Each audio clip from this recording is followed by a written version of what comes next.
Welcome to Drinking Bros, presented by GhostBed.com. What is up, guys? Welcome to Drinking Bros Sports. My name is Rob Fox, and I am here with Dan Hollaway and Dan Hollaway's Gun. And we are here today for the first baseball episode of the 2021 season. This is the off-season review.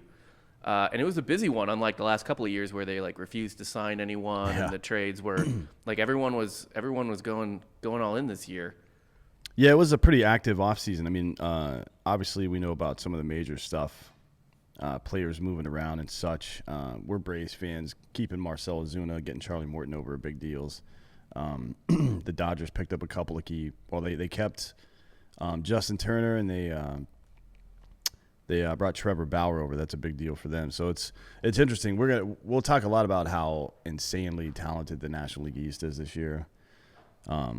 It is what it is. I mean, it's going to be. I don't know. I don't think anybody's going to win 100 games in that division. No, it's the baseball equivalent of the group of death. Yeah, I mean, it's. I looked at the. ESPN came out with the projected win totals by team a couple of days ago. And I was looking down the list, and, it's like they had the Braves down at 92 wins. And my first thought was, man, that's kind of low. And I'm like, actually, that division's fucked. So if they win 100 games, they're going to win the World Series. I'll say that, because that'll be dominance all season long. Yeah, anyone winning 100 games in that division is the greatest team of all fucking time. But first, before we get into the moves and shit, there's a couple broader baseball pieces of news. For those who don't remember, in 2020, they kind of fudged the rules a little bit to deal with COVID. Doubleheaders were 7 innings just so they could shove them in, and they had to do a lot of doubleheaders because they had cancellations and shit.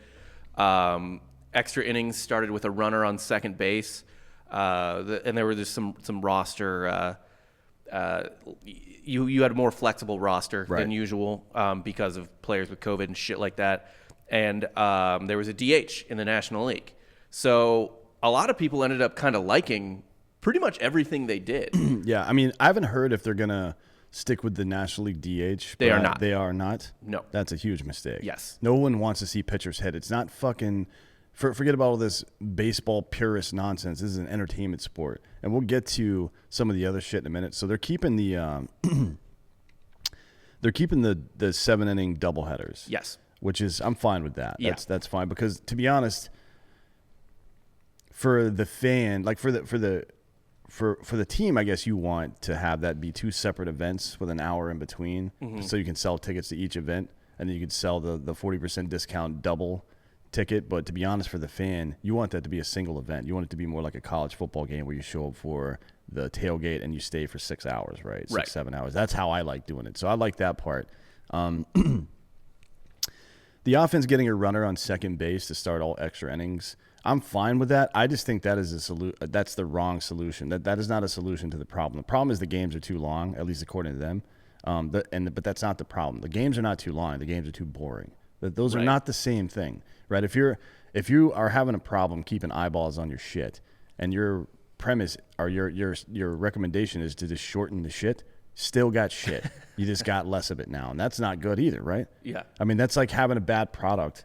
If your chicharrones are bad and you just fucking fill the bag up 20% less, that's fucking stupid. You make the game more exciting, and we'll get to how they didn't do that here in a few minutes. That is the one that people bitch about the most. Yeah. A lot of people don't like runner on second for the extra innings. No, and look, how many of these games are being extended? So the average game is 3 hours and 40 minutes or some shit now. I think it's more like 3-ish. 3-ish now, so it's come down a little bit, but it was never because of a bunch of extra inning games. It's because the games themselves were too fucking long. So you're correcting something, I suppose, but you're not fixing the real issue. You're taking pain meds, but your leg's still broken. Yeah. You know what I mean? It doesn't make any sense to me. Well, they took out the shit they did before last year. They still have, which is they limited the mound visits. Right. And pitchers have to finish innings. Right. Essentially, you can't just pull. You can't. Yeah, I like that too. Yeah. Because to be honest, the game got soft with specialists like that. Yeah. You will remember Hoyt Wilhelm and some of the first relievers in baseball that would routinely pitched, they would get 3-inning saves, right? Before the save rule exists, but they would get what would essentially be a 3-inning save. That was common back then. It's also common for a pitcher to go 7 to 8 innings every single game, and if they didn't, that was seen as a failure. Pitchers' arms have not gotten worse. Right. They've probably gotten better. They've certainly gotten better. The tolerance for mistakes has gotten worse, I suppose. Hitting has certainly gotten better. Situational hitting and things like that, but so have shifts. So is game tape on batters. Like, it's easier for a pitcher to defeat a hitter, statistically speaking. A Hall of Fame batter still only gets a hit 30% of the time. If you know that, what I mean? yeah. So it's like, is that really the solution here? I don't think so. I think it just became easy, and it especially became easy in the American League with the DH. So I think not having the DH in the National League is fine, I guess, but it's boring. Like, you're solving a problem with the extra inning thing and then the doubleheader thing, and you're fucking adding to the problem by letting pitchers hit. I was a purist on the DH until last year. And then I was like, oh, this is way better to have Marcell Ozuna hit than Max Fried. Yeah, I don't want to see that shit. And also, it doesn't take as much strategy out of the game as I thought it would. Like, no, it really doesn't. I kind of assumed it would be like, you would be like fucked on, like, oh, now you just watch them turn the lineup over again and again and blah, blah, blah, whatever. But it was more fun to, like, see who the DH was and then how you were going to organize your outfield and shit like that, or wherever the DH played. Like with the Braves, it was like, is Adam Duvall going to be in today, or is Ender Inciarte going to be in today for, whatever. And any of those options are better than a pitcher hitting. Literally. To be honest. I mean, imagine this is an NBA game and you had to designate a free throw shooter, and for some reason in the Western Conference, your center had to take all the free throws. Like Shaq had to take all your free throws. Why the fuck would you do that? That's fucking stupid. Some of the other rules, the active roster limit going to 20, it's usually 25. It's going to stay at 26 like it was before COVID, and then expand to 28 in September. Although the 40-man roster in September is, that's the active roster, but in September the roster goes to 40 technically. Yeah, the call-ups and shit. Yeah, so I think they're not doing that now because to stay COVID safe. They don't want to have an extra 12 or whatever miles. But they are going to have 5 additional taxi squad guys, so it's going to be 33, but 5 dudes won't be on site. They'll be around just in case you need them and shit like that. And the minor leagues are actually going to play this year, so you don't have nearly as much flexibility as you would have had last year. And again, there's no DH in the National League this year. Now,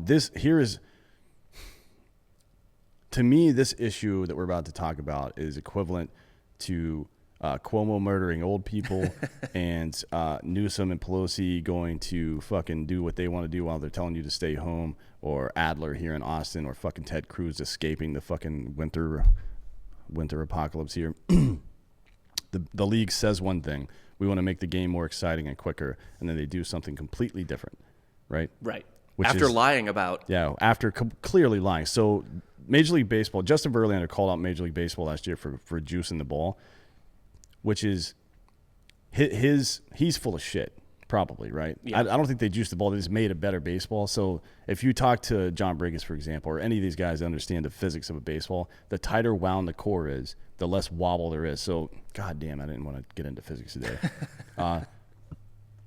If this is Earth and it's rotating around the sun, right, like this, it looks like it's on a trajectory like this, but actually it's wobbling the whole time. Like it's not just perfect all the time. It's wobbling.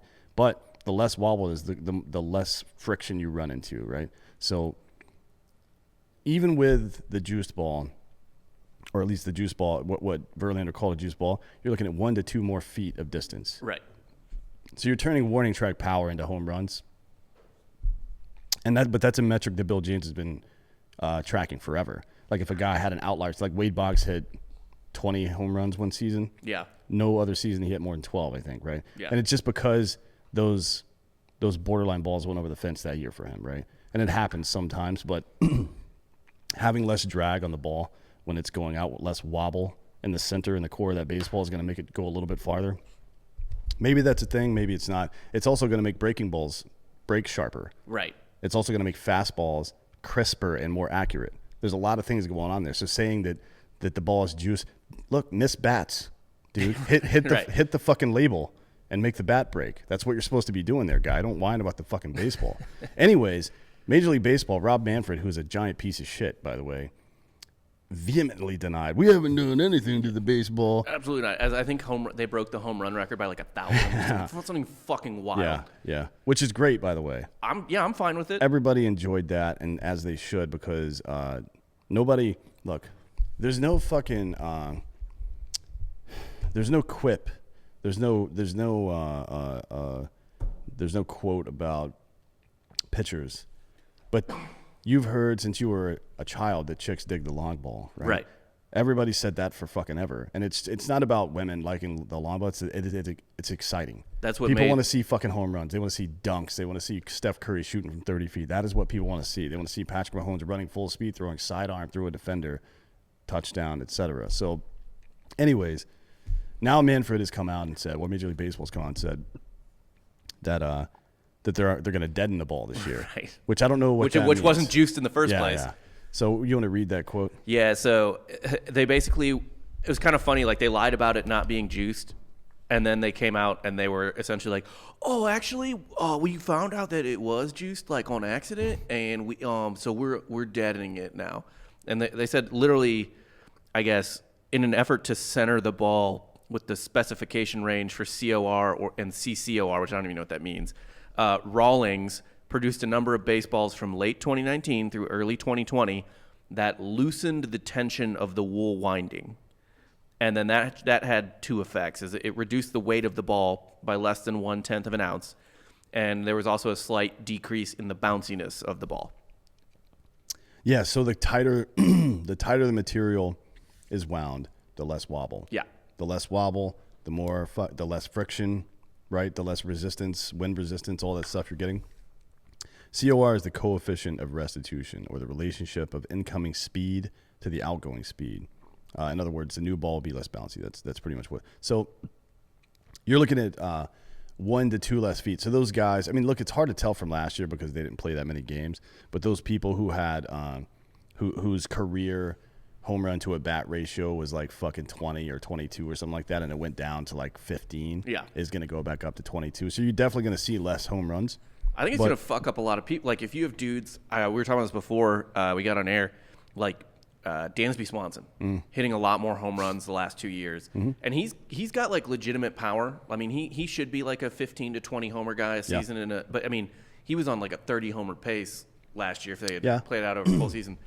What I'm worried about is dudes like that, or like Colton Wong, or who the fuck ever, changing their swings to like uppercut just to hit more home runs because they think they can. Yeah, Ted, it's so funny that everybody's talking about launch angle now after all these years because Ted Williams was talking about that shit in the 1940s. There's a video of him somewhere. I wish I could fucking find it. I looked for it the other day. If I looked hard enough, I could find it. But it's a video of him explaining hitting to someone, and they're like, the interviewer is talking about how most people have flat level swings and blah blah blah. He goes, well, why does that make sense? If the ball's coming downward at a downward trajectory, why would I swing level? Because I have to hit it. Like if you swing the bat level, I need a bat.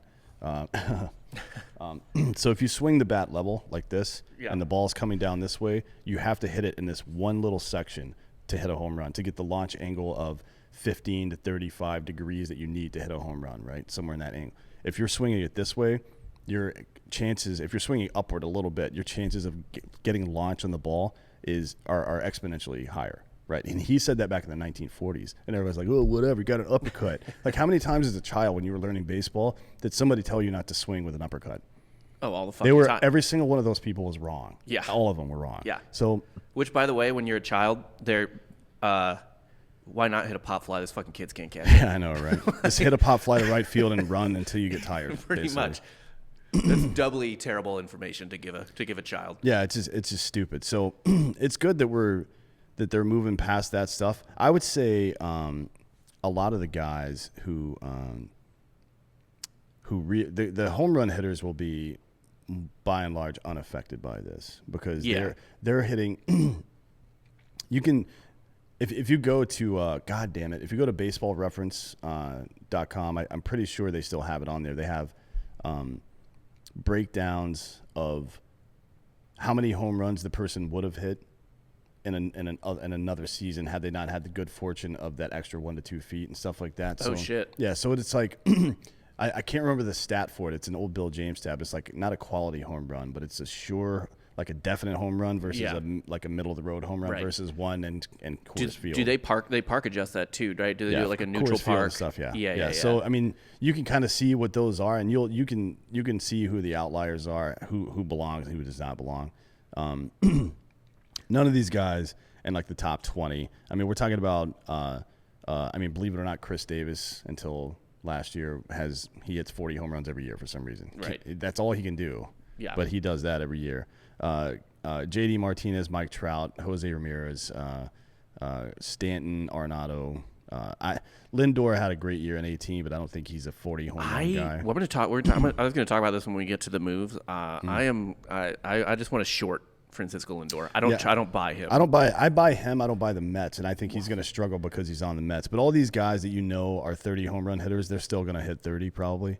The guys who have had the benefits of a lighter or more compact ball, I guess, are probably not going to – like Dansby Swanson's a good example of that, I think. Ozzie Albies is a better example of that. Yeah. Because he hits more home runs. And we'll see. It should not affect their game, though. Freddie Freeman is one of the best at doing this, at driving the ball gap opposite field and not trying to hit home runs. He just, like, if it's a double, it's a double. If it's a home run, it's a home run. I don't give a shit, right? He's got a very consistent swing. I'm not worried about Swanson so much. I am a little concerned about Albies because he gets in his head and he tries to lift the ball a lot. And if we can talk about that in a minute too, with Albies is he's one of two players I think they brought on Chipper Jones for. Mm-hmm. Yeah, I mean, look, if Chipper learned that pretty early in his career. If you see before the spring training games and then his call up time when he and Klesko came up in 1993. At the end of the season, you could still see that he had a very doubles type swing. By the time he came back in 95 from his knee injury, he had a fucking launch angle swing. Yeah. I don't know where that came from. Maybe he just figured it out on his own. He's fucking Chipper Jones, one of the best hitters of all time. Right. So maybe he figured it out on his own, but that's something that's important. So let's get into the big offseason moves so far. Justin Bauer to the Dodgers. Trevor Bauer to the Dodgers is a big fucking move. That is a They're the fucking Death Star. Yeah. How the fuck do you beat that team? I don't know. Like, I remember watching the NLCS, and like when you're watching playoff games, especially, you're tuned in as fuck, right? Mm-hmm. Like, it's not like a regular season game where you're fucking around on your phone and whatever else. I remember saying to my buddy who played baseball all like high level, like all through high school and shit like that. I was like, "Are you watching this shit? Like, they don't swing at borderline pitches." No, they have a lot of plate discipline. Yeah. It's the best plate discipline I've ever fucking seen in my life. And so my point is, have you ever, like, there's been teams as talented, maybe even more talented than the Dodgers, like the 90s Yankees and shit like that. Right. I don't know, at least last year, that I've ever seen a team just be better at playing baseball. Yeah, I mean, aside from Kenley Jansen in the closer role, yeah. He's their real weak spot. I'm surprised they haven't done something about that. They seem to have some kind of love for him in the front office that the fans certainly do not have. They fucking hate that guy. But if Kershaw, I would expect him to have a good playoff run this year because there's no pressure on him. I mean, it's all gone. Yeah, he's got Bauer behind him. He's got Walker Buehler who throws fucking gas behind him. David Price contributes anything, and that's gravy. And then the Ginger and Urias, that Ginger kid too. But Urias, if last year wasn't a fluke and Urias really is legit like that, this is an unbeatable team on paper. Anyways, nobody's unbeatable, but on paper, this is an unbeatable team. I wonder what's that kid's name. The fucking red ginger kid, Gratterall. Yeah. No, that's not him. Which one is it? Let me find. He's like aggressively ginger too. It's like he looks like Carrot Top. Yeah, he's got the long hair. Justin too. May. Yeah. He's legit too. I mean, look, they've got a good team. Bellinger had kind of a down year, particularly in the playoffs last year. Until he ass fucked us in Game 7. Correct. Yeah. So I mean, but even in the World Series, he wasn't like that great. So. We'll see what happens this year, but they kept the core of the team together. That is obviously, I mean, they're the defending champions, so that's a team to beat, no question. Would you rather catch them in a 5-game series or a 7-game series? 5, to be honest, because there's a better chance that Bauer and Kershaw are going to have 1 bad game each versus 2 bad games each. Right. If they each win a game in a series, you can't beat them in that series because your 3-4 starters are not going to beat Urias or David Price or fucking Walker Buehler. It's just not happening. Probably, right? Walker Buehler throws fucking. He is built for the playoffs, and he has very tight pants. Yeah, he does. Dude, I respect his like 1970s baseball pants. I feel like if he was in the NBA right now, he would be wearing the shortest shorts legally allowed. Just I can't tell if he's fucking with. I mean, he's a Quadzilla guy too. Yeah. But I can't tell if he's fucking with people or because that's what I used to do. I used to wear the biggest cup I could find. when I was playing baseball, I was 12 years old, and then when I was 13, I started playing in high school, right? And by the time I was, I played varsity baseball pretty early, so I went out and found like a double XL cup, and people were like, "What the fuck, dude?" I'm like, "Well, I don't know what to tell you, man."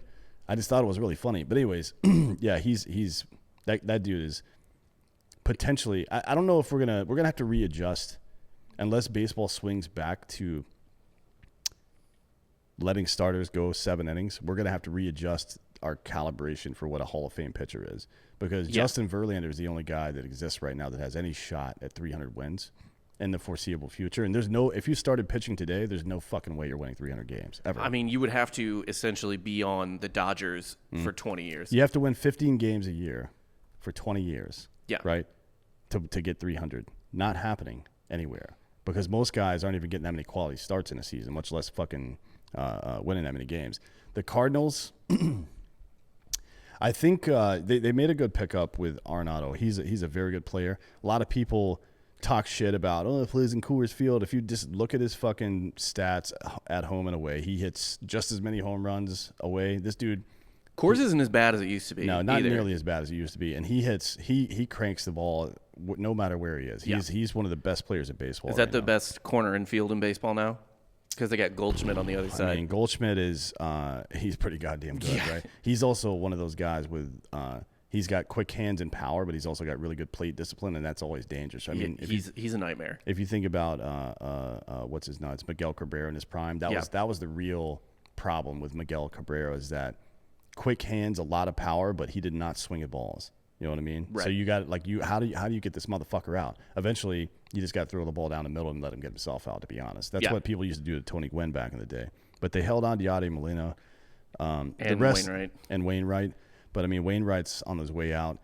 Flaherty is a very, very good pitcher. He throws a heavy ball and he throws it very fast. Yeah, right. He is former high school teammates with Max Fried. Yeah, at the same fucking. There was another dude too. 3 MLB pitchers were on the same high school team at the same fucking time. Yeah, but to be honest, I mean they've got a pretty decent bullpen, but that starting, the rest of their starting pitching is nothing to speak about. But I mean the NL Central is not really a threat anymore. There's no complete team in the NL Central. I mean you have the Brewers were people kind of forgot about them last year because Yelich and Lorenzo Cain were out. Yeah. Lorenzo Cain opted out. Yelich was hurt. They're a pretty good fucking team, and then the Cubs still have enough pieces from that World Series team that they're fine. And like you said, the NL Central. It's sucks. weak, yeah. I mean, the Cubs are probably going to win that division, to be honest. We'll see what happens. Yeah. If Arenado and Goldschmidt have great years, that'll anchor a team, and everybody else will perform up to that level, and then they might fucking take it. Yeah. But we'll see what happens. It feels like there's definitely not a wild card coming out of that division unless 2 teams just beat the shit out of the other 4 or 3 or whatever. Yeah. But that feels like a first round exit division. Probably, yeah. I mean, they're only going to get the one shot because the NL East is going to have 2 wild card teams, right? There's no way. Are the playoffs still expanded? I actually couldn't find that. I don't know. The wild card round. But it's going to be. I mean, there will be a play-in game, right? Oh yeah, but because they were doing that before the West COVID. is. I got the Padres as well, so the NL East might not get a. I'm not. I think the Padres are still a couple years. I think they need pitching, man. I mean, they got it. Well, yeah, we'll get there in a minute. Our Braves, me, Bob, and fucking Ross are all Braves fans. Re-signed Marcell Ozuna to a very sweetheart deal. Yeah. They got him for way less than he would have made on the open market, and especially in the American League. But clearly, they I think bringing Chipper Jones in probably had something to do with that. Mm-hmm. I think they did the Hampton 5 kind of situation where Steph, Clay, Draymond, and Iguodala and all those guys brought fucking Durant to the Hamptons, but like, hey, look, man, we're gonna go fucking stomp some ass. Yeah. And here's our plan. What do you think about it? What are your feelings? I think they probably had to do something like that to get him to sign that contract, frankly. Well, he really is like good friends with and loves Albies and Acuna. Yeah. Those guys never stop. Like they're clearly best friends. Yeah. Right. They love each other. They're just like the goofiest motherfuckers in the world, which is mostly fun until Marcell Ozuna doesn't tag up right and costs us a run in a critical game. But like usually the goofiness is fun and legit. But I think this is the first team Marcell Ozuna's ever. Well, he probably always has fun, but I think this is his first team he's ever felt like kind of family on, like a team on. You know what I mean? Right. To be like cheesy about it, and also I kind of think he is sort of and it's not like the fucking Latino players need their own Latino like guy, and the white players can have Freddie Freeman type of thing. But I do think he is a bit of a mentor to Acuna and Albies and shit like that. Yeah, and I think he seemed this season like he took that shit seriously, and I bet that there's something about that big brother feeling that probably was a draw for him to come back as well. Yeah, in the same way that Chipper Jones could be doing anything, he could be managing a Major League Baseball team. Any team he wanted to right now, probably, right? He's got the skill and pedigree, and everybody in both in the press, the front office, and on the field love this dude, right? So he could have any job he wants out there, and he decided to, fuck around in the booth a little bit, and then come down and just be an assistant hitting coach. Basically, right? he's hitting coach when they're in Atlanta. Yeah, basically what Mark McGwire did his first season with the Cardinals when he came back and was their hitting coach. So. They also signed Charlie Morton and Drew Smiley. Look, Charlie Morton is still a guy that can go out and win you 15 games for sure. I think Morton was a playoff pickup. Yeah, probably. Because he's the type of guy that he's just got ice water in his veins. Yeah. He doesn't get affected by the stage, and you need that in the playoffs. To be honest, we haven't seen what the Braves can do in the playoffs yet because, first of all, their best pitcher wasn't even there. Yeah, Soroka wasn't there this year. Yeah, I mean, Max Fried had a great year last year, and he was good in the fucking playoffs too. I mean, if Snickers starts him in Game 5 on short rest, they probably win that series. That's just textbook cowardly Braves bullshit, right? Yeah. But Soroka is one of the best young pitchers in baseball, and you put him, Morton, and Fried. If Fried performs anything like he did last year, all the other stuff you have behind them is just that's free, right? Yeah. Like, so if Drew Smiley and Ian Anderson as well. Ian Anderson will be in the rotation, and he was the other guy, the only other guy the Braves had who could fucking throw baseballs last year in the playoffs. Yeah. Yeah, he ate up a lot of innings, and I feel like the Braves are probably. I mean, it's hard to say anybody's the favorite in the NL East because who the fuck knows? But they're going to have a good year. The Brewers signed Colton Wong. I was going to say I have one more thing on Chipper Jones that you'll enjoy. Mm-hmm. A lot of people were mad on like the Braves Reddit because of that Sandy Hook tweet from like 8 years ago. Do you remember that? Mm-mm. Oh, Chipper tweeted that it was a conspiracy, and then But keep in mind he has a high school education. Yeah. All he does is play baseball. Yeah. And then immediately people were like, Chipper, what the fuck, man? And he was like, oh shit, I got it from bad info, and immediately apologized. And like however many years later, people are still like, that fucking Sandy Hook tweet, he's a piece of shit, like probably voted for Trump. I don't want him on my team. He definitely voted for Trump. I mean, there's no way he didn't vote for Trump. He's from like Clearwater, Florida, or some shit like that. Come on, they don't vote Democrat down there. There was a funny political element that people were bitching about, which like, do you want Austin Riley to hit 30 home runs or not? Yeah. Do you want Ozzie Albies to figure out how to hit left-handed or not? I feel like it's going to be interesting to see the impact he has on that team. I think he to me, he reminds me of, all those Greg Maddux stories about how he would like tell a pitcher to make an adjustment, and then that pitcher would go out and throw like 7 scoreless that day. Yeah, he's like the Tom House, but with actual talent. I don't know. Yeah. You know who Tom House is? No, I don't. He was Nolan Ryan's pitching coach. So he was a relief pitcher for the Rangers back in the 70s, and then for whatever reason, he and Nolan Ryan became really good friends, and he started tinkering with Nolan Ryan's mechanics. and extended his career by about 10 years, really, because he was starting to have some shoulder issues. I mean, he threw 2 no-hitters after the age of 40. That's pretty cool. Which is fucking stupid. Yeah. But anyways, yeah, I mean, if you're going to listen to somebody about hitting, it's very difficult to be able to be an elite switch hitter because the mechanics required to swing it's like free throws, right? Imagine you have to practice shooting with both hands all the time. Right. You have to be just as good with both hands, and that's not easy, and nobody can do it. Very few. Let's see, how many switch hitters have 400 or more home runs? There's Mickey Mantle, Eddie Murray. That's about it. And Chipper Jones. Yeah. Right. Yeah. I think that's three. it. So, and he is not easy. He is one of the only switch hitters to hit 300 from both sides. Yeah. I want to say. Yeah. Yeah, he's fucking stupid. He is, to me, like in that era, the 2 best hitters I watched were Chipper and Albert Pujols. And the difference was like Albert Pujols is just when we'll get into this because that's on there too. But Chipper was the smartest guy I ever watched it. Yeah. Like it was just like he was never. He didn't get fooled very much. No. Yeah. Yeah, the Brewers, moving on, the Brewers brought in, they get some decent pitching. Hader's a good closer. Woodruff is a good front of the rotation guy, but they have Dick Eltz in their fucking staff, honestly. Corbin Burns is listed as their number 2 starter, and he's a fucking relief pitcher, so that's not good. They've got some. They have a nice a nice lineup. They've got some decent people in their lineup. I mean, Christian Yelich, Lorenzo Cain is at this point in his career more of a defensive asset, to be honest. Yeah. He gets on base pretty well, and he runs the base as well, but he's not going to be a show-out guy. And Colton Wong, I mean, I don't know how much we should really expect from this guy. He's 30 years old now. It's enough to compete in the Central. For sure, but that's not saying much. I mean, Right. This is just kind of the lost division this year, in my opinion. The Cubs signed Jock Peterson, and they didn't trade Chris Bryant. I think that's a mistake. I think the Cubs should have absolutely traded Chris Bryant. Look, you're not going to win the World Series. You have to be Right.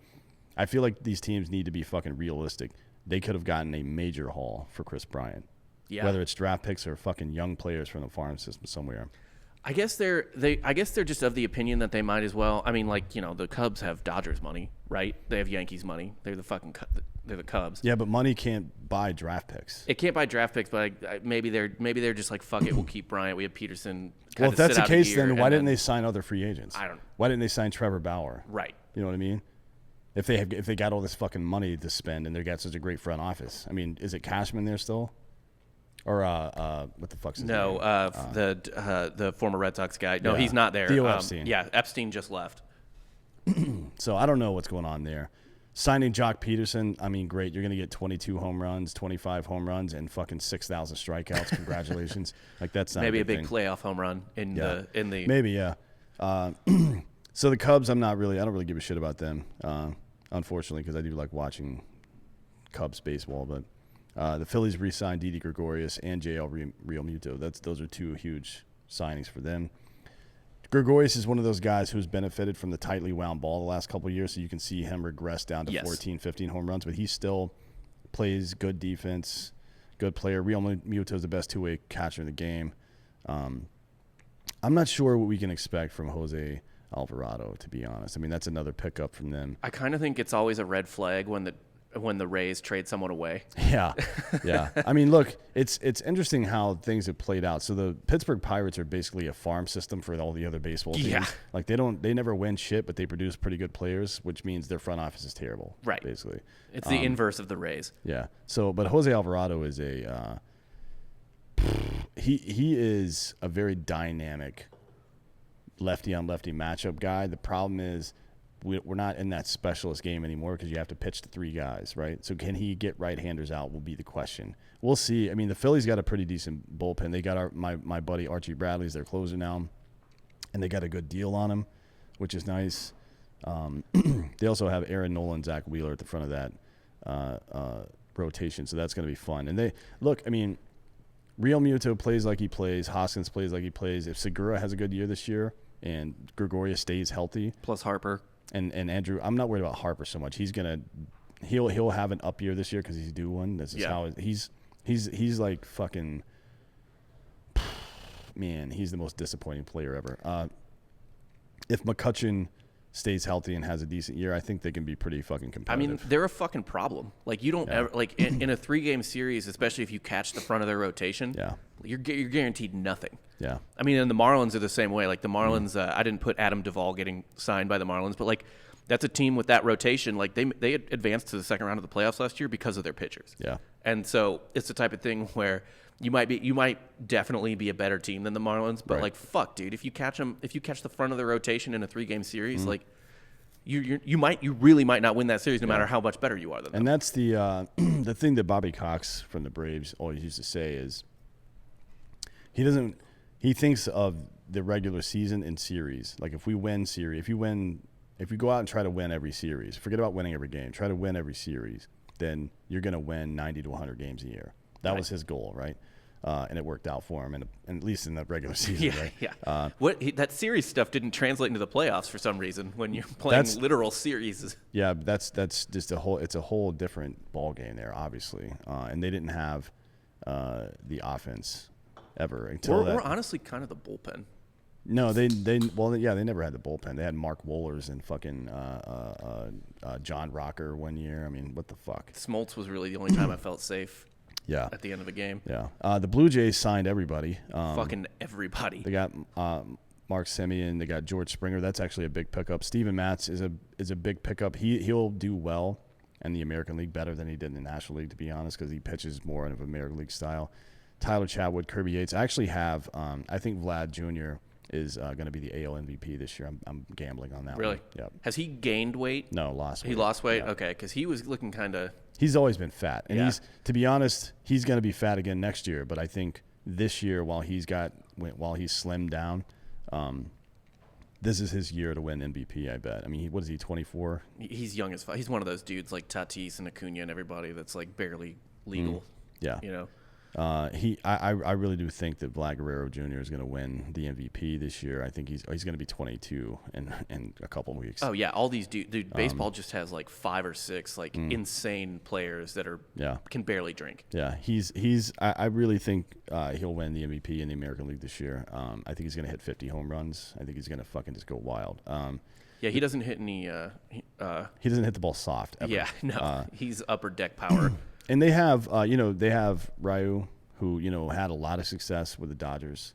The rest of their line, I mean, Steven Matz is pretty good. Tanner Rourke, he pitched for... he was with the Nationals? The Nationals for a while, with Oakland for a while. Robbie Ray, Nate Pearson, they're okay. Kirby Yates is a pretty good... Well, Kirby Yates did well with the Padres. We'll see how it translates. I mean, they're deep. It seems like it... I don't know how this team could be dog shit and win 85 games. Like, everyone could underperform, and it feels like they would win 85 games still. But between, I feel like just their infield is going to produce probably 100 home runs, if I had to guess. Yeah. Probably more. It depends on how, like, Bichette isn't a full-grown man yet.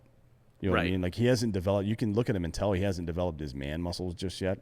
Because he's 20 or something as well. Yeah, he's young too. But he's still, his bat speed and the fucking exit velocity is crazy for him.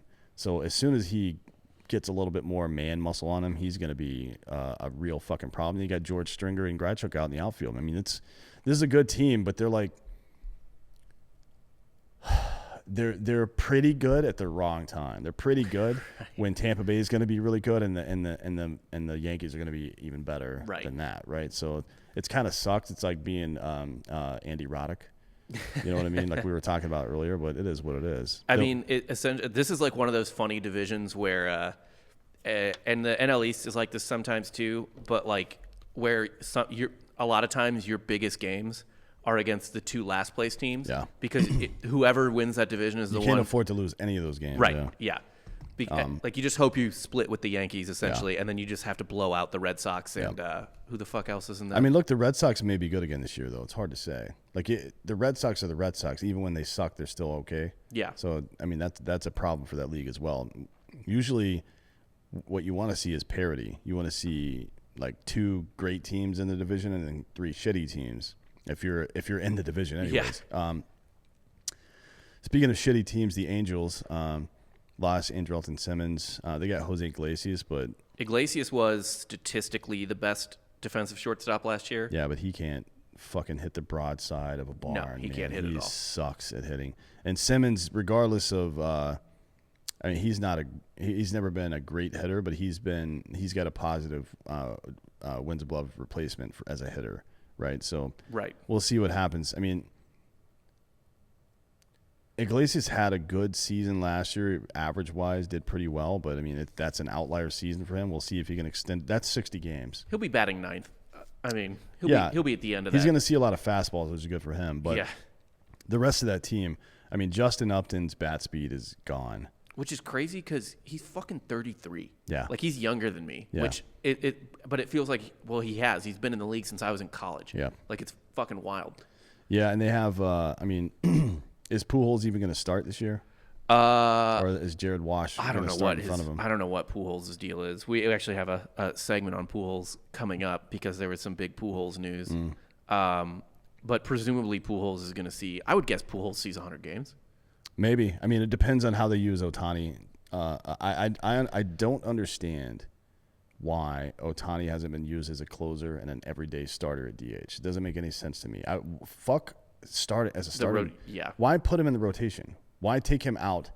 Like if he's a starting pitcher, with the amount of work you have to do in between games, so you start a game, then you have a recovery day, and then you start throwing bullpens about 30, 40, and then 60 pitches, and then you start again a day after that. That's a typical rotation kind of thing. You do not have time for that, and hitting the ball off the tee, fucking watching tape on pitchers and all this other stuff you don't have time for. But if you're a closer, you do have time, right? Right. Because your arm doesn't have to be, you only have to go for fucking 18 to 30 pitches per outing. And if it's him, he's like a 3-4 pitch closer? Yeah. Which doesn't exist. Yeah. I mean, he would, I don't understand why they've never used him that way. It just fucking blows my goddamn mind. I really hope that he gets out of LA. I hope everybody gets out of LA. There is no one more wasted than Mike Trout. Me and Dan Regester were doing our history podcast the other day. I can tell you that wins above replacement for never having, forget about the home runs and all that stuff, just wins above replacement, never having won a playoff series. He's way, game, I guess. He's so far ahead of everybody else. Like, there are other people that have 300 home runs, what's his name? Gatto. Joey Gatto has 300 home runs, and he's never fucking won a playoff series either. But no one is even in the same conversation. Wins above replacement. He's one of the he might be the best baseball player of all time, and he's not even sniffed the playoffs yet. No, I mean, it's pathetic. I don't know what else. I mean, so they signed Jose Quintana, so they're trying to bolster the rotation, right? They're trying to get a little more there. And then Iglesias is a fine replacement for Anderson Simmons, but Dylan Bundy sucks. And they also have what's his name, Rendon. Yeah, from last I mean, year. look, the offense is not going to have a problem. Jared Walsh is a very good hitting first baseman. Fletcher is Fletcher, but Rendon is good. Upton will still give you 20 home runs. And then Trout and Fowler are going to do their thing. Fowler walks a lot. And Ohtani, if they let him play every single day, like if he started 145 games at DH, he would hit 30-plus home runs, have 100-plus RBIs. He's a very talented hitter, but he's not going to. He's going to get probably 250 at-bats, maybe. So you're giving him. It's the dumbest shit. It's the most mismanaged organization in all of professional sports because they have two of the best and most dynamic players that exist, and they still can't win. It's really maddening sometimes watching these assholes. It's so bad that what I was going to say was me and Dan were doing our history podcast, and we were doing it on the LSD no-hitter, Doc Ellis. Yeah, Doc Ellis. And of course I know that. Yeah. And the guy, our other guy, Jake, who was the main, whose topic it was, so he was hosting. Anyway, Mike Trout came up. This guy's not a baseball fan. He's like SEC football. Right. But he knows sports. Like, he's an adult male who watches ESPN and shit like that. No fucking idea who Mike Trout was. I could see that. Yeah. Honestly, that's not good, but it is what it is. It's unbelievable. I mean, he's just like putting the greatest career up of all time in the shadows, essentially. Just no one cares. Yeah. But the good news is, even though the A's bolstered their bullpen and stuff like that, that division is kind of shitty. Yeah, the West is not great. I mean, aside from the Angels, I don't see. I don't even know who's on the Rangers, to be honest. Right. Like They traded Elvis Andrus. They got Chris Davis from the A's, but Chris Davis will hit 50 home runs probably this year, and he'll hit 260. And right. Everybody else, let's see, Gallo, not Gatto. Why did I say Gatto? Fuck. That's not who I was talking about though. Let's see. They've got Joey Gallo. He's all right. They've got Leota Taveras. He's all right. But the rest of these guys, I don't know how to say Odor's name. Rougned. But that's the dumbest name of all time. Did you ever hear the greatest story of all time about Rougned Odor? Is it the one where he punched fucking homeboy in the face? Because that was pretty goddamn funny. No, Rangers minor league hazing used to be that they would pin someone down and give them a hand job. I'm sorry? What? Yeah. Is that real? That's fucking real. And he told the story? I forgot how it came out. I wrote about this years ago. But yeah, Rougned Odor. His brother is also named Rougned Odor. So I think it might have been his brother. They, like, in the locker room one day, just pinned down. Fuck, all right, I got this here. I can't believe you've never heard of this hand job story. I've never heard that. This is the greatest hazing story I've ever heard in my life. And they posted it on Snapchat, which is, of course, how they got caught.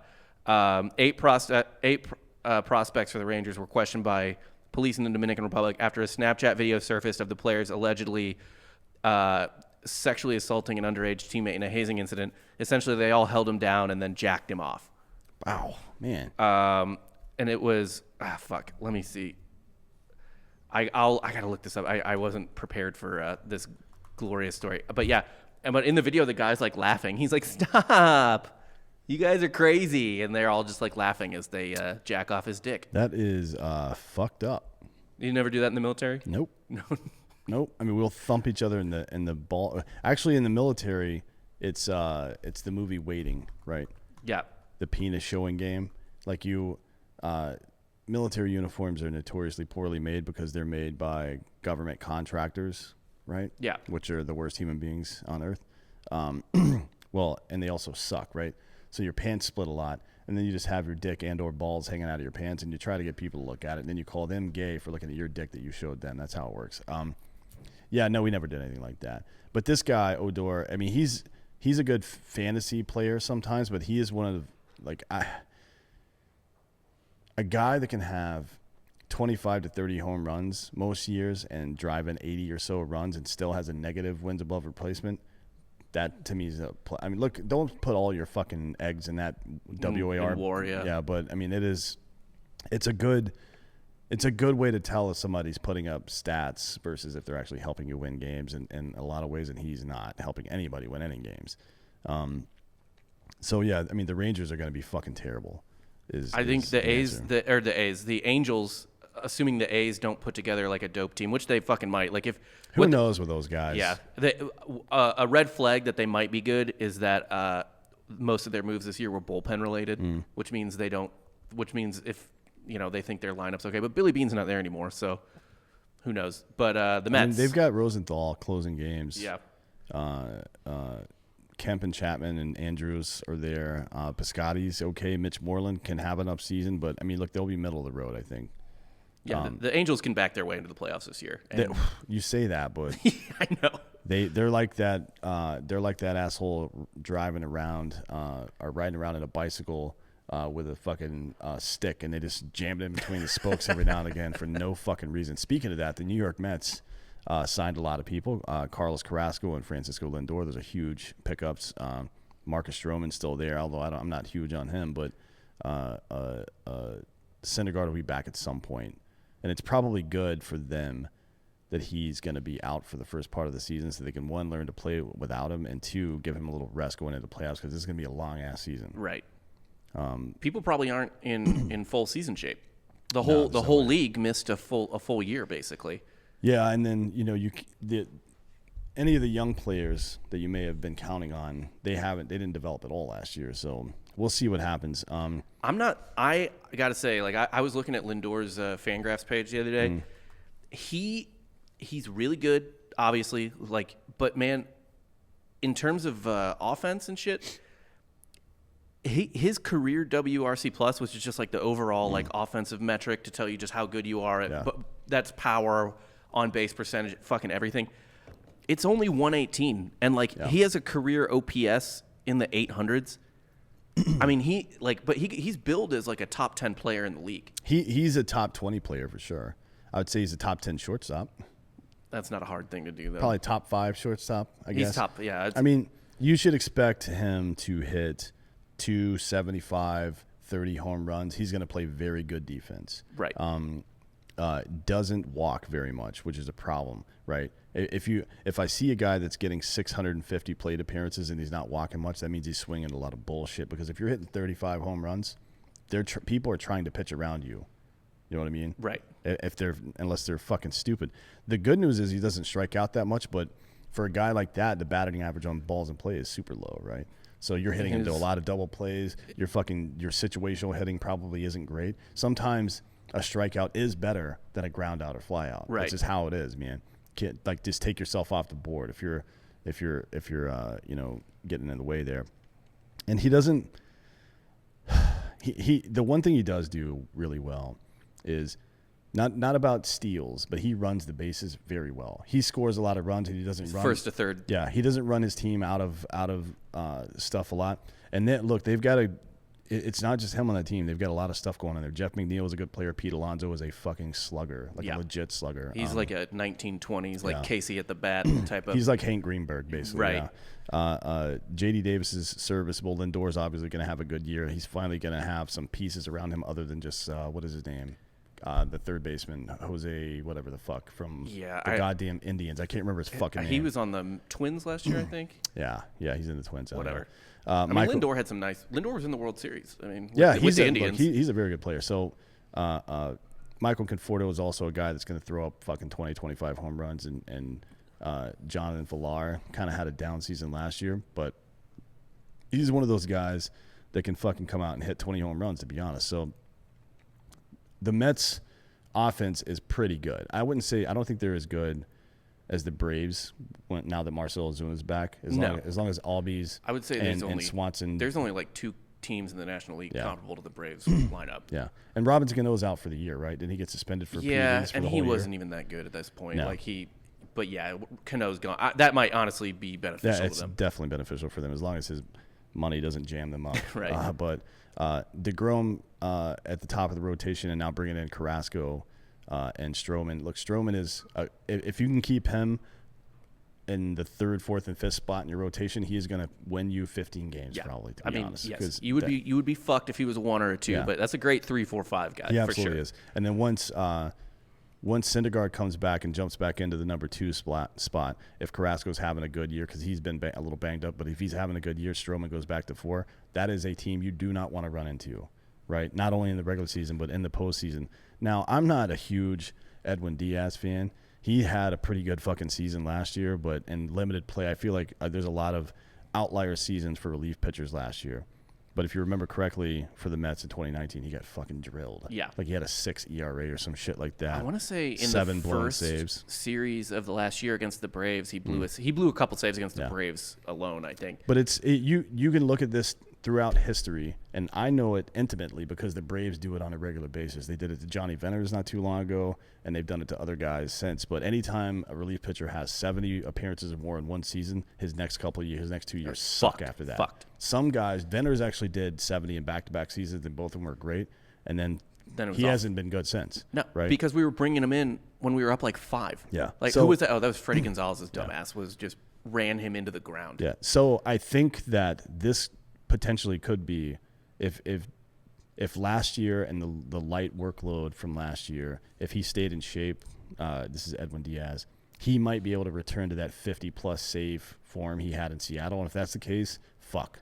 Yeah. Right? I mean, the NL East is tough enough as it is, but with a closer like that, the Braves don't have that. Will Smith is not that guy, frankly. No, we lost Melanson and Green. The one weak spot that the Braves have is they don't have one person to close out games. There's not one person you can count on to come in and close out games. And that you can get away with that in the regular season when you're really good in the rotation and really good in the lineup. Not in the postseason. No, you need a killer. Like you need a fucking guy who's going to rip throats in the 8th, 9th inning. When runs are a premium, like when there's a bunch of 1-0, 2-1, 3-2 ball games, you got to have a guy to come in there and shut that shit down, and they do not have it. Maybe it's somewhere out in trade land that they'll pick up later. Maybe it's someone somewhere in the farm system or something like that. But right now they don't have it. Right. Well, and the other thing too is when you play in the playoffs, you play against teams like the Dodgers, who you can't nibble against. Yeah. So you need a guy who can go in there and just be like, hit this cocksucker. Yeah. Like you need a guy that throws high 90s fastball and he has a sharp slider. Yeah. Otherwise, you're fucked.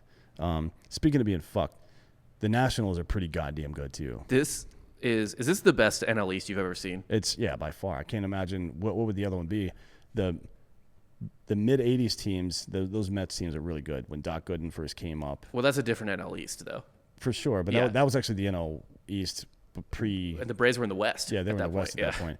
But the Mets were really good back then. Cardinals were an East team. The Dodgers were in the West. Who was in the East? It was the Cardinals and the Cardinals Mets was the big rivalry in the 80s, I know.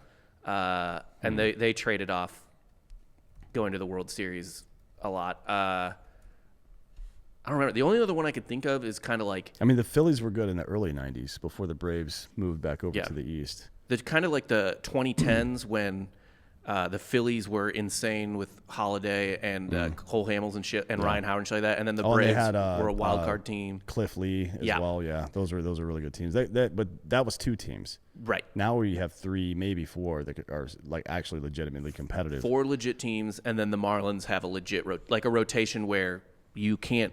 There's no free series against the Marlins. Right.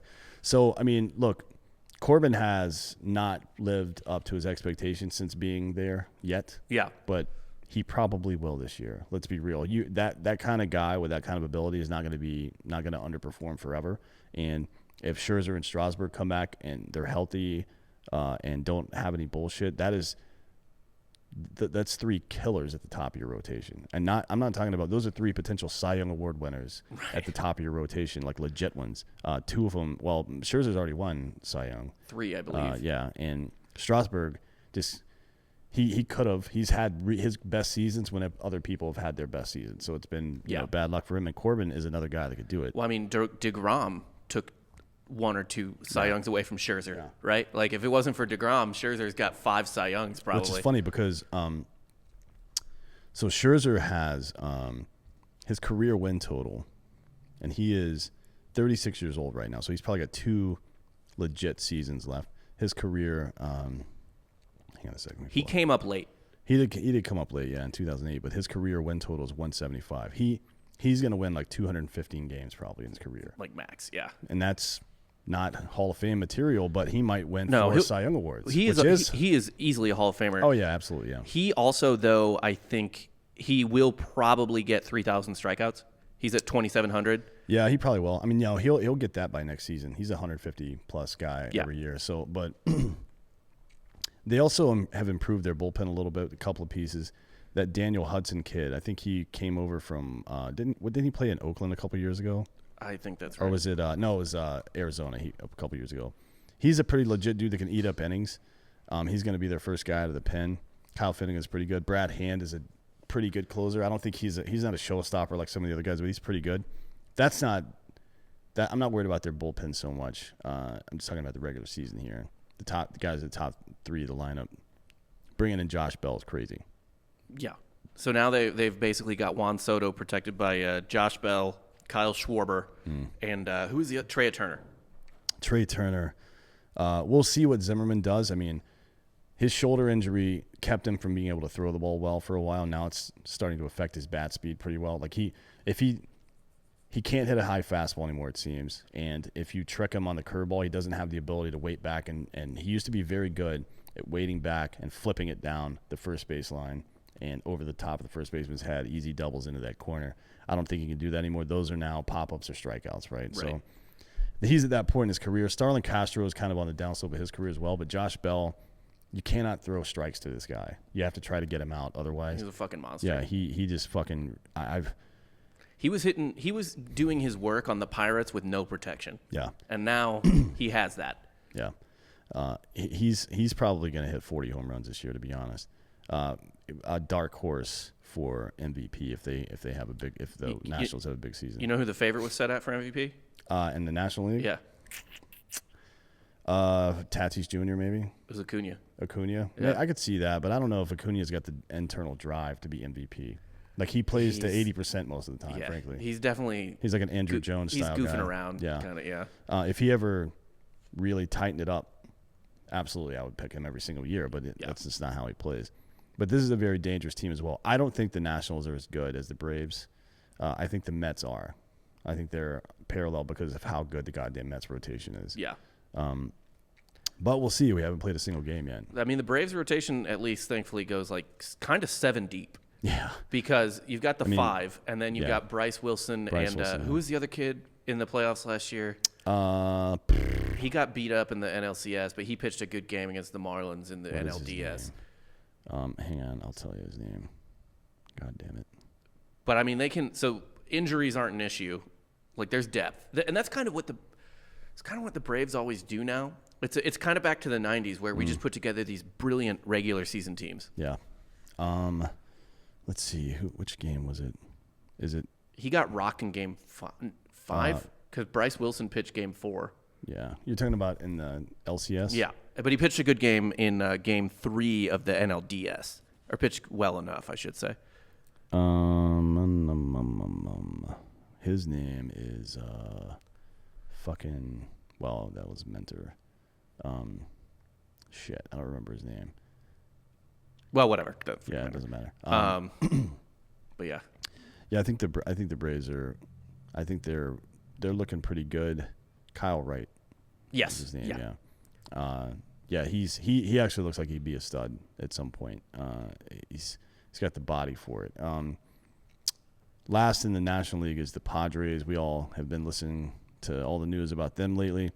It's a good thing long term for the Padres that Fernando Tatis Jr. is signed to that long-term deal. I think that is a good deal that they signed for both parties. However, it is very rare that somebody signs a huge deal like that and then comes out and has a great season. It almost never happens. One of the only people that's ever done it is Mike Trout, right? Right. And he's Mike Trout. You can't base anything on him. Now,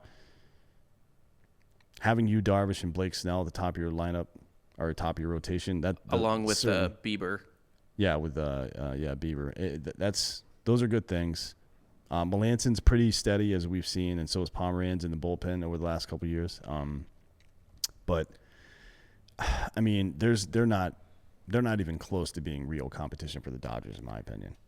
Yeah, in the regular season, no, because who the fuck could be? No. But there's no one else in the West, so this team, the Padres can go ahead and beat the shit out of the other 3 teams in the West and fuck around and win 95 games. Yeah, for sure. And, I mean, say what you want about Eric Hosmer coming over the National League. It was a struggle at first, but in a shortened season last year, he had, in a truncated timeline, he did his best hitting that he's ever done, right? Yeah. He had an 851 OBS. I mean, he lit it the fuck up, even though like his numbers on paper don't look great.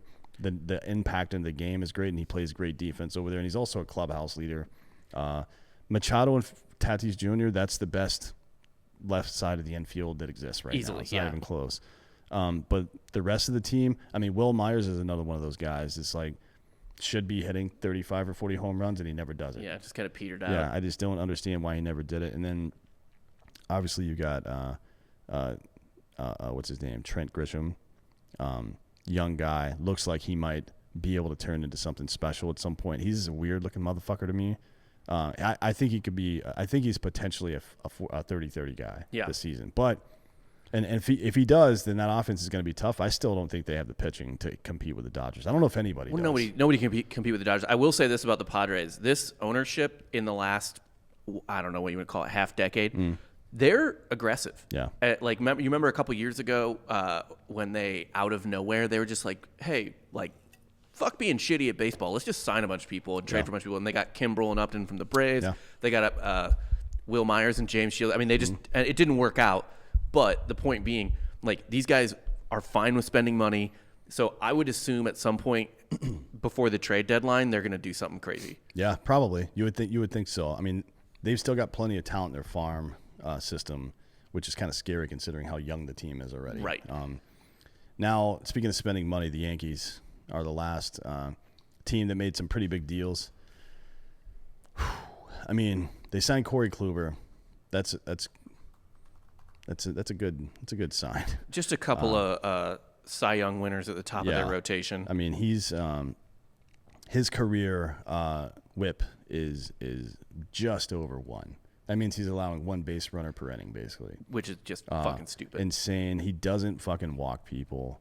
In his better seasons, his strikeout to walk ratio is like fucking 6 or 7 in that range. I mean, it's insane. Now, pitching in Yankee Stadium is not the easiest thing to do because that right field is a fucking joke. And to be honest, having Garrett Cole and Kluber at the top of your lineup, this team looks a lot like that Arizona Diamondbacks team with Randy Johnson and Curt Schilling, where they have 2 very, like, not good but great starters, 2 potential Cy Young Award winners at the front of the rotation, and everybody else is kind of like, whatever. You've got Chapman. He's going to miss the first game of the season, but who gives a shit about that? Yeah. I like Aroldis Chapman. I like his fucking attitude, to be honest. Everybody, he gets a lot of shit from people. Like, if not to mention just a dump truck ass. Yeah, he's got a nice ass too. Yeah, I mean it's in the American League where pitchers don't hit. Guys who like to get retribution by throwing at people might be seen as kind of weak, and I agree with that. So I think there has to be. I think if a pitcher can throw at a hitter, it should be treated like in the DH league.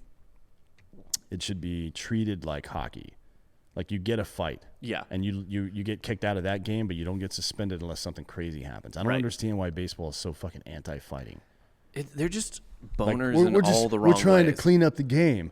You know what fucking a sports organization is not having not having trouble putting fans in our asses in seats and selling pay-per-views is the fucking UFC, because they understand that this is entertainment. Look, they go out of their way to make sure the guys are safe and prepared, and they have fucking medical staff and blah blah blah. But it is a combat sport. Baseball is a contact sport. I don't believe that it's not, because it always has been. It's a contact sport if a guy on the mound 60 feet away can throw a ball 100 miles per hour at your body. That's a contact sport. That's the other thing, too. How do you think they're more likely to hurt each other? Throwing a fucking rock 100 miles an hour, or 2 idiots who probably don't know how to fight throwing like dumb punches at each other? Or just wrestling each other to the ground. Randy Johnson didn't keep a fucking jiu-jitsu gi next to his bed. He kept a bag full of baseballs. All right? Now let's get on to the meat and potatoes of this Yankees team, the fucking lineup. Jesus Christ. It's goddamn stupid. Every fucking year it's stupid. Gary Sanchez is like inconsistent as fuck, to be honest. I mean, I don't even know if he's ever healthy. I don't know if he's ever been healthy. But the dude can rake. If he plays 120, 130 games, he's going to hit 30 home runs. Right. And what the fuck do you got to say about that? Luke Voight came out of nowhere, to be honest. I mean, I know they were big on him in their farm system, but when he first came up in spring training, what year was that? 16 maybe? I think 16, his first cup of coffee in spring training with St. Louis, and then he came over to the Yankees. I was like, man, this guy looks like a fat retard. Like, what's he doing here? And all of a sudden, I start seeing him swing. I'm like, holy shit, this dude can fucking rake. If he stays healthy and plays 150, 160 games, he's going to hit 30-plus home runs as well. And so is goddamn Gleyber Torres, right? Yep. If he stays healthy, which he was not. I mean, but he's another guy that looked to me like he didn't have he just didn't have his wits about him at all last year. I don't know. It was a fucked up year. Yeah, but the years prior, he hit 28 and 38 home runs respectively. Yeah. Well, you think he's going to suffer from the ball? He might be one of those guys, but you're still looking at it. He's just 20 home run guy, 25 maybe in a good year. Not Frazier is okay. You know, Aaron Hicks, I feel like is what's a good analogy for him? I don't know how to say it. He's like a good guy that's so good in the clubhouse and so good at defense that he gets a spot. Yeah. But I don't expect too much out of him. Kind of like at the plate. What Hayward turned into. Kind of, yeah. And look, Aaron Hicks it feels like he's been around forever, but he's still only 31. And to be honest,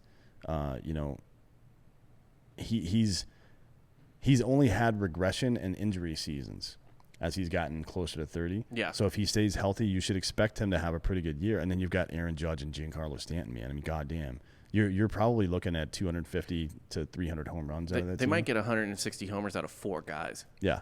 I mean, like legit, we still haven't mentioned DJ LeMahieu, who fucking went off last year in limited time. He had 10 home runs and fucking 195 at bats last year. It's ridiculous. Yeah, it's stupid. And he's another guy that's gotten power as he's gotten older. I don't know if he changed his swing. I mean, everyone gets into the launch angle now. It's like there's so many dudes. It's fucking wild. It's just like, so I just decided to uppercut the shit out of it. Yeah, I mean, how often do you see a guy leave Colorado and then hit more home runs, right? So whatever happened, he's certainly figured out his swing, and he's another guy if he stays healthy. That Yankees team is tough, man. I just don't think any of these teams in the AL have the pitching to compete with the Braves or the Dodgers in the National League. I really don't think they do. I don't see it. Like, the Yankees are okay. Like, if they're willing to go, they're not going to win back to back because they're going to have to push Cole and Kluber in the playoffs. Yeah, they're going to have to go on short rest pretty much every series they play, and if they really want to win. Because as we've seen, you can't take a single game. You can't be like, all right, well, we'll punt game 4. No, man. You fucking can't. Fucking stupid as shit that Brian Snitker. I really feel like Brian Snitker should have been fired for that, to be honest. And it wasn't Gatto. It was Jay Bruce that has 300 home runs and no playoff wins. Oh, okay. But he's probably going to get some playoff wins this year because he's a backup on the Yankees, right? Yeah. So he'll get at least one playoff series. I think, does Joey Votto fall under that too? Votto is what I'm talking about, yeah. Keep getting his name mixed up with Gallo from and then Joe Gatto from Impractical Jokers. Yeah, we'll see about the Yankees. I mean, they're pretty good. I think the AL East is, again, it's going to be fucking loaded. They're going to beat up on each other a lot. We'll see what Tampa Bay does this year. One of the things I'm most excited about this year is to see what Rosarina does in a full season. Yeah, because it's the pitch recognition and bat speed. Forget about the stats, the stuff that he did. Like, I pay attention to the numbers and stuff, obviously, but as a baseball fan and an autistic person, I'm looking for something more than that. He hit 10 home runs. He hit a home run every 7.7 at bats in the playoffs. He hit a home run every 9 at bats in the regular season, right? And his first ever. So that's a home run every other game. Basically, yes. So what I looked for after I saw his regular season, because this is why I was able, in my opinion, to call the first 13 games of the playoffs last year, because those are the kind of numbers those are the kind of things I pay attention to. Yeah, this guy's hitting home runs, but are they wall scrapers, or are they fucking? This guy's right. hitting fucking 400-foot line drives. I'm like, oh shit. So I started looking at his launch angle, his bat speed, the exit velocity, and shit like that. He has a lot of natural power. Hands are quick as fuck, and his pitch recognition, he doesn't get fooled much. This guy is going to be a fucking star for a long time in this league, and I want to see if he hits 50 home runs this year. Well, I'm sure he'll be traded quickly. Yeah. That's the fucked up thing with the Rays and the A's, is that you never know if they're going to win 95 or 70 games. Yeah. Like, both outcomes are equally possible. Yeah. So I don't know if they're going to just regret. I mean, Arezarena might still have a dope year, but they might legitimately regress to 75 wins or something stupid. Maybe, like yeah. that. I don't know if they'll have a good season. I mean, losing Morton was not good for them. But we'll see. They managed to put it together sometimes. Last, before we get out of here, is Albert Pujols taking his victory lap? His wife maybe accidentally announced his retirement. Yeah. She got on Instagram and was like, "We're beginning the last year of one of the greatest athletes of all time," and then everyone was like, "Yo, what the fuck?" Because he hadn't announced anything, and then she was like, "No, what I meant was it's the last year of his contract. He's not retiring," and now it's kind of like they think he might be retiring. Well, he fucking should. Jesus Christ, man. Look. A lot of people, and Ross is one of them, by the way, a lot of people think that he's been fibbing about his real age for a very long time. He looked 30 when he was 21. Yeah. But he's looked the same forever. And to be honest, if he was off by 3 or 4 years, that would make sense, because right around 2015 is where he started going downhill. And, he's still going to hit 20, 25 home runs if he starts. So that's my question is, should he stay around long enough? Should he try to reach the 700 club? No. Because he's already below 300 batting average. Yeah. So he's definitely not getting that back up over 300. No. And he's not going to get the 3-4-5 / line because his on-base percentage is well below that. But if he did, stick around. He'd be only the second player ever to have 700 home runs, 2,000 runs, because he would also cross the run threshold, which I think he's under right now. 2,000 RBIs and 3,000 hits. Hank Aaron's the only other guy to do that. No. Why would he do that? I don't know. Just to be in the 700 club, because at the end of the day, nobody's going to give a shit you were putting up negative WAR for the last 4 years of your career if you hit 700 home runs. I mean, nobody's going to care at 660. It's just an elite fraternity. Which, by the way, this is a hot baseball. So there's take. 3 people that have hit 700. Yes. And there's 3 more that have hit 6, right? I believe there's so. Willie Mays, fucking Alex Rodriguez, and Albert Pujols. That's it. Sosa, I actually think, is in the 600 club. I mean, does he count? I thought he had like 558 or some shit like I think Sosa crossed 600 because Sosa, he had like 3 years of 60 home runs. He was. Yeah, it's true. He had 609. So add Sosa to that list. Still pretty exclusive. I mean, I don't know. I feel like he's doing himself and his legacy a disservice. He's already. People forget that he was like legitimate. I mean, he might be the best baseball player I've ever watched play baseball on a regular basis. So from the first year he came in the league, 100 runs, 30 plus home runs, 100 plus RBI, and a 300 batting average. He did that 1, 2, 3, 4, 5, 6, 7, 8, 9. His first 10 seasons in the league. No, he had 1 year where he had 99 runs. But his first 10 seasons in the league, he basically had 100 runs, 30 home runs, 100 RBI, and a 300 batting average. Yep. No one's ever come anywhere. He's the only person that's ever done that. It's fucking insane. Yeah. His only comps basically from his second year on were like Lou Gehrig. It was fucking stupid. I don't know. I think B-Type is in the 700 home run club. I have a question for you though.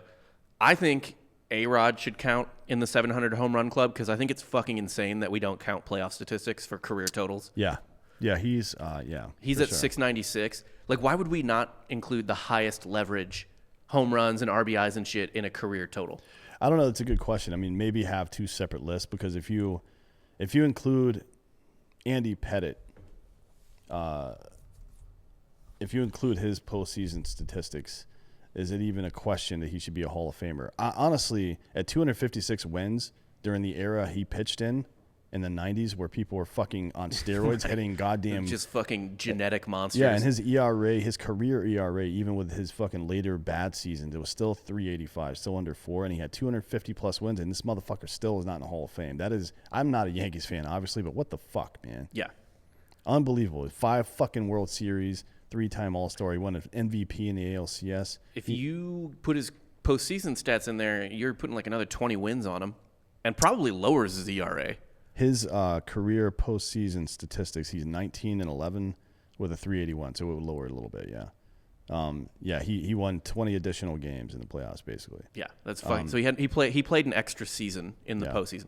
The only reason, like the only argument I ever see for it is there's like, well, not everyone makes the playoffs, but no one ever plays the exact same amount of games as anyone else. Right, yeah. So why the fuck, if that's your only argument, that's fucking stupid. Yeah, to that me. doesn't make any sense. I mean, look, it is what it is. He should be in the Hall of Fame. Yeah. That's the next guy that should be in the Hall of Fame. As far as the other stats, 700 home runs, 2,000 runs, 2,000 RBI, 3,000 hits. Hank Aaron's the only person that's ever going to do that. I mean, A-Rod came close, and it took him cheating to get that close. You know what I mean? So, and Hank Aaron did it, by the way, when there were no rules. Like, there were no rules. I mean, pitching's definitely better now than it was back then, but so is hitting. Yeah. The baseball's better, the stadiums are better, the bats are better. The only thing that Aaron probably had that you could call an unfair advantage of the era is just no bullpen, really. Yeah, but I mean, offensive statistics have not gone up with the rise of, or they've not gone down with the rise of the bullpen. They've gone up.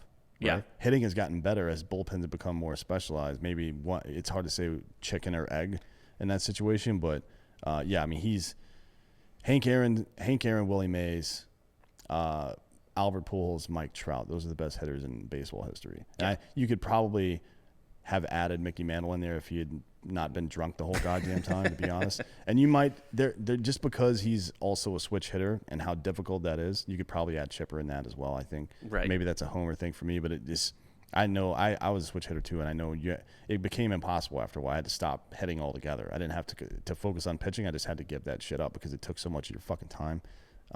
And that's why Ohtani's wasting his career in LA and being misused right now. The goddamn Angels, dude. Like, I don't know what the fuck their deal is. Yeah. They're the worst. So the last thing we're gonna do, we're about to go record fake news here on Thursday, but this will be out later today. Last thing is we're gonna do Drinking Bros Fantasy Baseball this year because I really enjoy playing fantasy football with all you dicks and all the shit talking, having the leagues, getting the funny ass prizes like the Rodman jersey over there and the OJ thing. We just sent out a Tom Brady football to somebody who won that thing. We really like those competitions and having you guys, being able to talk shit with you guys and hang out and stuff. So we're going to do a Drinking Bros Fantasy Baseball leagues. We're probably going to have to do 1,000 of them, but Bob's going to make a post in the DB Sports. It's in there. Oh, it's already in there. So Bob's made a post in the Drinking Bros Sports private Facebook group. There's about 8,000 people in there now? Yeah, I think so. So if you're interested, go in there.